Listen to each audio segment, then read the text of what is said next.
কি হয়েছে? তুমি কল ধরতেছো না কেন? আমি স্টেশনে এসে দাঁড়ায় আছি। তুমি কই?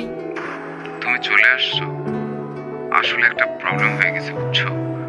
প্রবলেম মানে? কি হয়েছে? আসলে দেখো, আমি বাসায় সব জানাইছি। আম্মু বলতেছে যে মেয়ের বাপ মায়ের পরিচয়টাই নাই, সেই মেয়ের আমি ঘরে তুলতে পারবো না।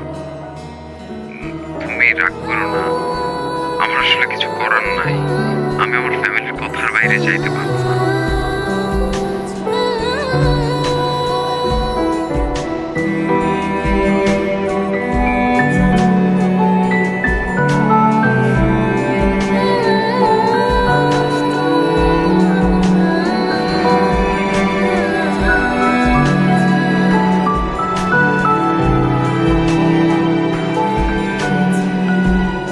নেন।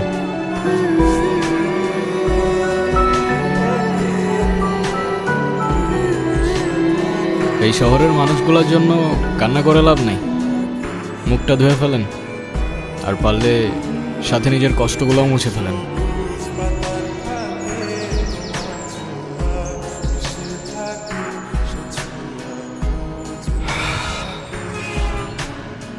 বলছিলাম না,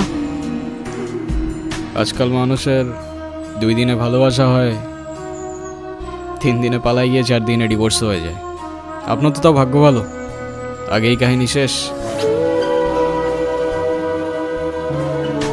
আচ্ছা, আমার সাথে বারবার কেন এমন করে বলতে পারেন? আচ্ছা কি হয়েছে বলেন তো? সে যেহেতু আসে নাই, আপনি বাসায় ফিরে যান। না, আমি আর ওই বাসায় ফিরতে পারবো না, আর কখনো ফিরতে চাইও না। ফিরতে চান না মানে? ঠিক বুঝতে পারলাম না।